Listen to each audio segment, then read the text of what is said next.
Hello, welcome back to the latest You Are My Boro with myself, Tom Shaw, Scott Wilson, on an absolute scorcher of a Friday. And there has, Scott, been some unconfirmed reports just before we started that one podcaster was spotted outside having a topless dinner before we rolled up. I tell you what, about 20 minutes ago, I was sat, I went outside, got my lunch. I thought, I'll have a sit outside for 10, 15 minutes. And at least 10 minutes of it had to be topless. It's that warm.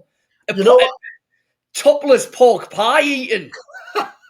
You know what I was half expecting? You know when Paul Ince used to walk out the tunnel putting his shirt on? Well, I wondered Yeah. whether we were going to start would have the that. pod with you Well, pulling your shirt on. I did think the first ever topless You Are My Boro might do all right on like search engines and all that kind of carry on, but that's not the route we want to go down. I tell you what I need. What I need is all week I seem to have been seeing pictures of Aidan Morris, and it seems to always have been Aidan Morris in a pretty snazzy NBA style vest top. Yeah. That seems to have snuck into the collection of Boro kit. So I think that's it. It's very rare you can get the old vest top on, but I think today's a day for it. I reckon we'd do a decent trade in You Are My Boro themed sleeveless tees going into the summer holidays. Perfect. When Absolute Bradford away behind Mansfield. That's it'll be perfect terrace attire. when you started going on there about topless video, I wonder whether you were going down the OnlyFans route for a minute. Well, hey, That's an avenue we haven't explored yet. that is an avenue we haven't explored yet. Yeah. We'll save that for if it starts getting really difficult. Right, Boro. What are we going to talk about? What can we talk about? Boro. Yeah. So Boro, we're recording on Friday, dinner time, and Boro are coming to the end of their week-long training camp in Portugal. They're going to play a training game against Portuguese opposition on Saturday, come back Sunday, play their first domestic friendly next Saturday at Mansfield. We'll be there. Looking forward to that. And at the minute, Scott, on various fronts, really, which we'll explore now and go through, it's very much a waiting game, isn't it? Transfers, Vandenberg, Hackney, formation, friendlies, youngsters, like fringe. It feels like that, doesn't it? We had the first kind of chat with Rob Edwards, and we got a bit of a handle then on what his Boro team might look like. Him coming in, obviously the coach and staff, all that kind of stuff. But it was very early in him coming through the door, so we didn't really get a chance to properly pin him down on transfers, on when we can expect players in, all that kind of stuff. And then obviously since then, they've disappeared off to Portugal for a behind closed doors training camp. And so it's kind of been out of reach, out of mind with them a little bit. Now, obviously, we're still hearing bits and bobs from around the club, and we're getting an idea of what Boro are looking to do. But I think you're right. It clearly is at the minute a case of waiting for things to happen, waiting for incomings, waiting for potential outgoings. And I'm sure we'll get to in a minute the extent to which the two are related. And it's becoming increasingly clear, I think, that they probably are. And then you're right, once the games start, then we'll start getting a bit of an idea on, who's in and around that first team squad, what formation might Edwards play and all of that. So, give it another week and couple of weeks, and I think we will be right into it. We'll have to be, because Boro have to make a number of signings before the start of the season. There's gaping gaps in this squad. Goalkeeper, clearly centre forward. What happens if anything happens to Tommy Conway? They don't have another centre forward. Fullbacks. What's happening with Johnny Howson? There's a million and one things that do need solving. So there will have to be movement soon. But at the moment, it really is just a case of everybody seemingly waiting to see what that first move is going to be. Hackney and Vandenberg, then let's discuss them first, because there's been fresh talk this week. Nothing really new, nothing really we kind of didn't know, other than maybe one or two fresh clubs being linked with Hackney. Vandenberg reported at the weekend that Brentford had joined Crystal Palace in the chase and being interested in. Well, Brentford are kind of long-term admirers, really, aren't they? They're known to be long-term admirers. There are several clubs abroad tracking that situation. Hackney, Everton were linked this week, as well as a whole host of Premier League clubs and clubs abroad. Leverkusen, Stuttgart, Porto still, they were linked in January. We won't go over the whole valuation thing again, because we touched on that a couple of weeks ago. But increasing talk on them both, and increasing feeling that both might be on the move this summer. I mean, it feels extremely unlikely that both will stay, doesn't it? Yeah, that's exactly it. You know, I've always felt that this will probably be the summer when Hackney goes. I increasingly feel like it's probably going to be a summer when Van den Berg goes as well. You know, there's so much noise building up around them. It feels like at least some of what Boro are going to be doing in terms of incomings is probably contingent on how much money is raised from sales. Well, clearly they're your two saleable assets.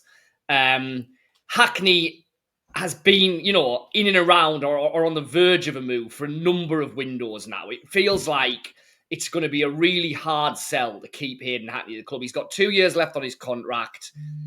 If he was to stay this summer, then by next summer his value has almost certainly gone down significantly. Now feels like the time to sell Hackney. Van den Berg I wasn't so sure about, mainly whether there would be the degree of interest in him that would kind of encourage and prompt Boro to sell. Well, off the back of what was a very successful Euros campaign for him, all the soundings are that there is that interest in Van den Berg. Yes, it hasn't firmed up into a firm bid yet, but I definitely think on the continent for both players, but also increasingly domestically, there's mounting interest there that will make it really hard for Boro to keep hold of them. Now, the problem Boro have is once you get into the headspace that, okay, we're probably going to be selling one or both of these players, clearly, ideally, you want it to happen as quickly as possible because that then allows you to reinvest that money and remodel the squad. But you want to get the maximum possible price you can for them because they're the two best assets at the football club. Generally, not always, but generally, your best chance of getting a markup on those players is right at the end of the window when other clubs are starting to get desperate. It doesn't suit Boro in any way, shape or form, does it, for Hackney and Van den Berg to be leaving on the 30th of August. So I think there'll be a bit of wrestling going on behind the scenes at Boro. Okay, if we are going to sell one or both of these players, when do we do it? And what's the trade-off between getting the best possible price for them, but giving ourselves the best possible chance of being able to replace them and actually strengthening the squad as opposed to dramatically weakening it? You know, we all know that in January, the decision to sell Latalath right at the end of the window, while it might have made financial sense, and I would still argue it definitely did, it undoubtedly hampered Boro massively because they didn't have the time to actually get the replacements that they'd earmarked. So they end up, as a compromise, loaning Iheanacho and doing those kind of deals, which we all know what happened there. So I think that's the difficult balance for Boro at the minute. If you're going to be selling one or both of your best assets, you need to get the best possible money you can for them. But that's no good if it happens on deadline day. And a reminder that deadline day is Monday, September the 1st, which is not far off a month into the championship. Yeah, well, that's it. Finnazaz is the other one who has been linked, but that has felt more speculation, paper talk, inevitable chitter-chatter on the back of the numbers he notched last season rather than, things might very quickly change, but that's how it feels and how it's felt so far. I would agree, and it feels like the money that Boro would potentially get for Azaz would be a reasonable amount below what they are going to almost certainly be offered for Hackney and Van den Berg. So the financial compulsion to sell Azaz is not there. He's not in the same contractual situation certainly as Hackney, so there's not a contractual push to do it. And it's not like with Hackney, where you would imagine there have been conversations in previous windows saying, look, stay with us. We don't want to sell you at this point. We don't want to sell you at this point. That building narrative, if you like, hasn't been there with Azaz. So no, I think you're right. I think Azaz is much, much less likely to leave. I think increasingly it looks like Hackney probably and Van den Berg might well be heading off this window. You mentioned there about Van den Berg and kind of what we felt at the start of the summer and whether his underwhelming season would mean that he wouldn't go this summer. But I think clubs have known his potential since long before Boro signed him, haven't they? And there was always the feeling of, well, yeah, he might not, for a number of reasons, have matched his first season last season, but we know what he's capable of. And I was only looking earlier today. He's just turned 21, Van den Berg. He's already played more than 50 championship games. Well, Luke Woolston, the academy player, who, has he played a first team game? Might have made one or two off the bench. I should have checked beforehand, but who's out in Portugal with the squad at the minute, and is still very much deemed as, like, an academy player who's hoping for a breakthrough. Well, he's 20. Van den Berg only turned 21 earlier this month. Kind of a reminder, really, as to just how much and how established Van den Berg is at such a young age, especially coming from overseas, adapting to a new league, a new challenge, a new culture, and all that. Yeah, and for all that we talk about having a underwhelming season last year, that's relative to the fact that he had such a brilliant one when he first came in. And it's easy for us to kind of, play down the level of these players. But I think what the under 21 Euros just reminded you this summer is Hayden Hackney and Rav van den Berg are two of the most exciting players of their age in Europe. And two of the most well-developed, two of the most proven. So it's absolutely no surprise that clubs from right across the continent have both of those players firmly in their sights, because, as you rightly said, they'll have been monitoring their performances, their stats and everything for at least a couple of seasons. And like I said, I think this summer's tournament has just reinforced where they stand in the pecking order of promising, exciting young players in Europe. Clearly, the big disappointment, or, we're saying this as if they're definitely out the door. They're not definitely out the door yet. The disappointment is that the best years of their career almost certainly are not going to be spent with Boro, and that is a massive disappointment. But that's just the reality of being a championship football club, isn't it? You know what I mean? Once a player gets to a certain level, unless you get promoted with them, you're just not going to be able to hold on to them. And that's, Van den Berg will highlight the massive success and the wisdom of Boro's kind of new transfer policy, their overarching transfer ideal, buy young, promise, develop it, sell it on, happened with Morgan Rogers. And, there's a bit of residual pride in watching Rogers strut his stuff in the Champions League. If Van den Berg turns out to be Holland's next centre-half, which he very could easily be in 5-6 years' time, there'll be a bit of residual pride about the fact that he started his career at Boro. Clearly, the disappointing thing in all of this, and the inevitable way that Boro have to do it as a championship club who need to raise revenue, is you don't see their best years in a Boro shirt. And there was always an acceptance that was going to be the case with Van den Berg, wasn't there? Yeah. When he signed, it's just the way it is, isn't it? Yeah, and Boro knew they were signing him because Van den Berg made it crystal clear, didn't he? He was joining Boro because he wanted to play regular football, and I think he learned from his brother who went to Liverpool early, and clearly it's worked for him in a different way. But he spent a lot of years scratching around, not playing first team football, going out on loan, whereas the move has worked out to perfect plan, really, for Rav and for there's nothing, I'm not saying profit, aren't they? Yeah, I'm not saying there's anything wrong with that. It makes absolute sense from a Boro club point of view. It makes absolute sense from the player point of view. It makes sense from the head coaching staff's point of view, because you get to work with really talented young players that you can, have an input into helping their career develop. I'm not saying it's hard for fans to stomach, because I think most fans do understand the reality. But as a fan of a football club, the ideal scenario is not that you fall in love with a player, see them just really starting to develop their potential, and then all of a sudden they're away and that's that. That's the reality. But I'm not saying it's an absolutely ideal one, because it isn't, is it? No.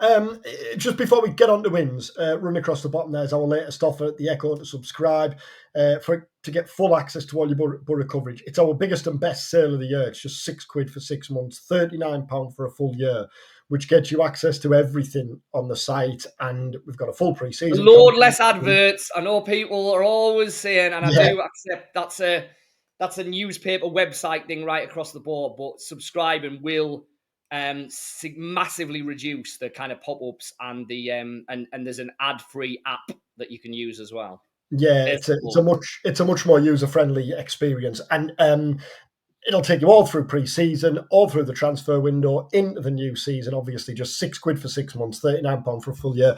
I'll put the link there in the notes below when you're watching this. So if you want to take advantage, it's there, and we massively appreciate your support, as we do on the channel.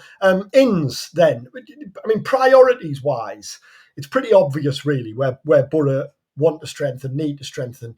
First of all, right back. Luke Ayling is the only senior right back on the club's books. Ayling, who had a disappointing, difficult year last season. Josh Dady, who's potential other option, but hasn't played a first-team minute yet after joining from Celtic in January. Well, he had surgery on a toe injury earlier this year. So right back's an obvious priority. Up front is an obvious priority, where Tommy Conway is your only natural out-and-out striker option. Bergzorg can play there, Force can play there, others can play there, but clearly Conway is your only other option, is your only out-and-out option. Midfield, well, we'll get to it, but if Johnny Howson isn't to sign on, if Hayden Hackney's to move on, you're left with Law McCabe and Dan Barasa, who's got a year left on his contract. Centre-half, if Van den Berg moves on, you're left with three real good operators at this level in Edmondson, Fry and Lenihan, but three players who had their injury struggles last season. And then Boro, we know, are looking at the wide forwards as well. They were linked with two players earlier this week, Sonti Janssen and Pavel Sulk, who we know Boro have certainly watched closely and are interested in. Callum Britton is the latest right back to be linked. He's, from what we gather, from what we understand, kind of one of a number of options being monitored there, really, or not being monitored, but a number of options depending on what road Boro want to go down at right back. But it's just watch this space for now, isn't it? With several areas clearly the leading priorities. Yeah, and you know, it is in the next fortnight, I feel, going to get to crunch point, because a couple of those, there's a couple of those areas that need filling by August the 31st, but aren't an absolute priority today in terms of the first couple of weeks of the season. Centre midfield, for example, becomes a major priority if or when Hackney leaves, doesn't it? If Hayden Hackney's a Boro player next season, then yes, you still need a central midfielder, assuming Johnny Howson's not coming back, which is, feels like it's looking more likely that's the way things are going to play out. There's obviously, I don't know, there's obviously Aidan Morris. Yeah. But I think we all accept that if Hackney leaves, you would need another, midfielder in there. But if Hayden Hackney's there at the first week of the season, then centre midfield is not an absolute priority. I think Boro would be leaving themselves potentially really vulnerable if they go through the pre-season without bringing a forward in. Because it only takes... And a right back, yeah. They're the two. Because in both positions, it only takes one injury to one player. And before the season's even started, your square pegs in round holes is maybe a little bit far, but you're making do in the way that you would maybe have to do in the season if you had 5 injuries in the same position. Well, Boro would only need one. If Tommy Conway is not there, you shoehorn and Bergzorg or Forcing, they can play there, but it's not an ideal situation, is it? And if something happens with Luke Ayling, then as you rightly say, well, goodness, probably Van den Berg, if he's still there, you've got moving across, aren't you? Or, you're definitely scrabbling around. So there are at least, I would say, 2 or 3 signings that Boro have to make, surely, before the season gets going. And then there are another few that, they can wait until later in August, when you then get a much clearer idea on what's happening with Van den Berg, what's happening with Hackney, what's the budget actually going to be, how many players are you actually going to need to bring in. You can do all that a bit more then, can't you? But I think it's inconceivable that Boro kick off the season without having brought at least 2 or 3 in those key areas. And on Howson, I mean, to be frank, I don't know really what we can say that we haven't said already. All I would say is, with each passing day and passing week, it leans more towards Howson not signing an extension. Yeah. But that remains guesswork for now. It is, so and just putting 2 and 2 together. We have to say that we are asking the question. It's not like we're oblivious to this, but the club are staying very tight-lipped on it. The suggestion is that discussions are kind of ongoing. Now, whether that's Howson weighing up his options, because I'm sure other clubs will have approached Johnny Howson and made offers to him, or whether that's Boro deciding, what they've offered. Is that their final offer? Is there room for negotiation on it, etc., etc.? What's the status with other midfield targets? That sort of. Correct. All that kind of stuff will be in there. So, yeah, exactly. It's guesswork from us in the minute, but I think I'm right in saying, and you might be able to correct me on the comments here, but in every other summer, Howson's been back in the fold by now. Oh, it's been done at the end of the season. He's been there for the start. I think there was 1 year where it went into the summer a bit longer, but he's always been back by the time they've been on their first pre-season tour. Their first. It was always been back for the start of pre-season. That's you know, and knowing the kind of character and how ultra professional Johnny Howson is. If it was a case of, well, it's really close with Boro, I want Boro, Boro want me, it's just a case of fiddling around the edges, I think they would have got that done. I think that would have been done because Howson would have wanted, I'm sure, if he's going to be a Boro player next season, to have been on that pre-season trip, to be right back in it, to be getting himself fit, to meet the new manager, all that kind of stuff. So it does feel like it's now much more likely that he doesn't sign than does. But until we get wind of a firm decision either way, it's very, very difficult to say. And with these things, you know, you will start to get pretty strong whispers and pretty strong ideas of what's going on if a decision has been made. The fact that it's not anywhere, nobody's got that handle, you know, does make me feel that at the minute, the final decision has not been made. So there's 27 players who made the trip to Portugal. Now, I'm not going to list them because it's Friday and the players went out on Monday, so I'm sure you've read the piece by now that we published at the start of the week, listing the full squad. But there are a few kind of fringe players, returning loan players, young players who I think it's worth talking about, because when you met with Rob Edwards for the first time at Rockcliffe after his appointment, he talked about how it was a clean slate almost. He's not judging it on what's gone before. Clearly, he's coming with an idea of what he wants of the players who will be part of it, but he's going to judge it with his own eyes rather than what's gone before. Well, just to look through the squad, the players who I guess will be ultra keen to try and catch the eye in pre-season out in Portugal. First of all, the kind of fringe players from last season, the likes of Sammy Silveira, Alex Gilbert, Micah Hamilton, who were all on loan last season. We're going to get to him because he's a young player, but Sonny Finch has been around the first team now for a number of years. I'd imagine he'll be desperate to make the step up. Again, he's a young player, but Law McCabe has been a pretty permanent fixture in the first team for the last 2 years now, but didn't play a minute in the Championship last season. For those players, this is a hugely important period. And the lack of arrivals so far can only benefit them. Well, you would imagine at the very least it means that they're going to be right in the frame for the first couple of pre-season games, what, Mansfield and Bradford, isn't it? I mean, Hamilton's an interesting one because there was massive hopes for him when he came in. You know, I think we've said it on previous vids. Boro felt that was a real coup getting Micah Hamilton.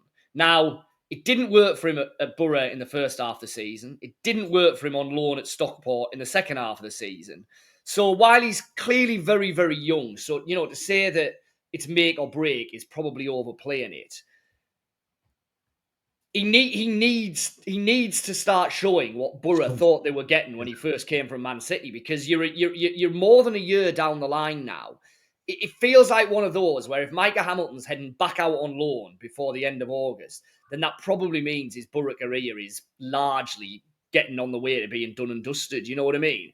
It's a big, big summer for him, I think. Silveira is probably playing catch up even more, because again, it didn't work for him at Boro. He then obviously had the 2 loan moves, first at Portsmouth, then at Blackpool, neither of which worked out as planned.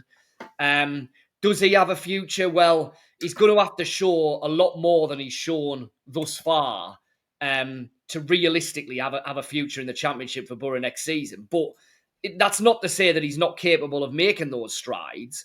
But again, like Hamilton, I think he has to show it this summer. McCabe and Finch are slightly more different in that obviously they're homegrown academy products who have been in and around it for a little while. But again, with both of them, you know, they're not complete unknowns now. They've been in and around it for long enough that, you know, I mean, as you said there, look at what Van den Berg's achieved by the age of 21. If either of them are really going to kick on and hold down a regular place in Boro's first team, probably needs to happen this season, or if it doesn't happen this season, they need to have a really successful loan out somewhere to get the experience so that they are, really banging on the door when they come back. I think for both of them, whether they stay at Boro or whether they head elsewhere, it's probably a bit of a make-up. Feels harsh that it's not make or break's really harsh on McCabe because he's just not had the chances, has he? But if he goes through another season at Boro and just doesn't kick a ball, then that's 2 years where his career's not kicked on in the way that clearly people hoped that it would. So I think for both of them, it's a really important season that they need to be playing regular football and making a success of that, whether it be at Boro or whether it be somewhere else. It feels make or break for someone like Alex Gilbert, who's 24, who's 24 before the end of the year, and has shown real flashes of what he's capable of, but clearly didn't get the opportunity of any sort of prolonged run in the team under Carrick. No.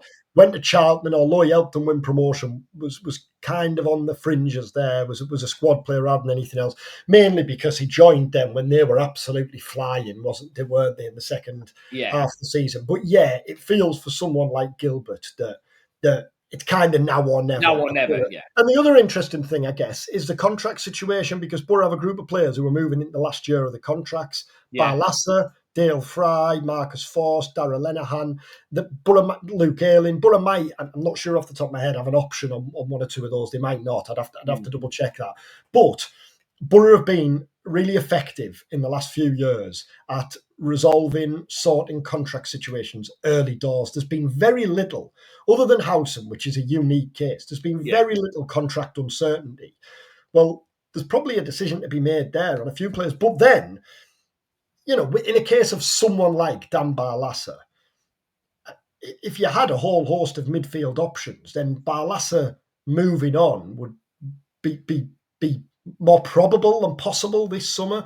But clearly, in an area where you're already short, you don't want to leave yourself extra. No, that's it. I mean, if Howson's not coming back and if Hackney is going to leave at some stage this summer, then even if you bring in another midfielder, you probably still need Barasa there, unless you're backing Law McCabe to, be the next cab off the rank, if you like, and potentially play 20, 30 games off the bench this season.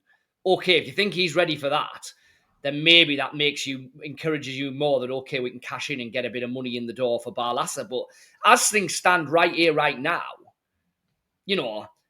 Silvera, Gilbert, Hamilton, Boro could do without them because they didn't have them last season, or at least for chunks of last season. It wouldn't feel like you were losing an awful lot there. Someone like Barasa at the moment, you're losing your next cover as a central midfielder. So as things stand right here, right now, I don't think Boro can afford to do anything with that. Can't afford to do anything with Dale Fry because, as you say, if you're going to lose Van den Berg, then you've only got 3 centre-halves, all of which have had their injury issues. So in an ideal world, you'd want those situations resolving now, really. But I think a lot of them are probably going to be contingent on how the rest of the squad shapes up and who comes and who goes in the rest of the window. The other interesting one, just on the kids, so we've mentioned Luke Woolston that's out there, Sonny Finch, McCabe, Shea Connor, the goalkeeper's out there, George McCormack, who obviously had a breakthrough last summer. I think that's everyone, other than Braden Johnson, who's an interesting one, because, he only signed in January from Eastbourne Borough. Quite the rise, really. Borough were one of several clubs who were interested in him. He went out on loan to Gateshead. The fact that he's been selected to go out there, Edwards, when I was at that Meets the Staff event at the Riverside last week, Edwards talked then, didn't name any names, obviously, but talked then about how they were aware of a few academy players, well, more than a few, but they were aware of the academy players to really keep an eye on, maybe for the immediate future coming in. But then there were some who had really caught the eye at Rockcliffe as well.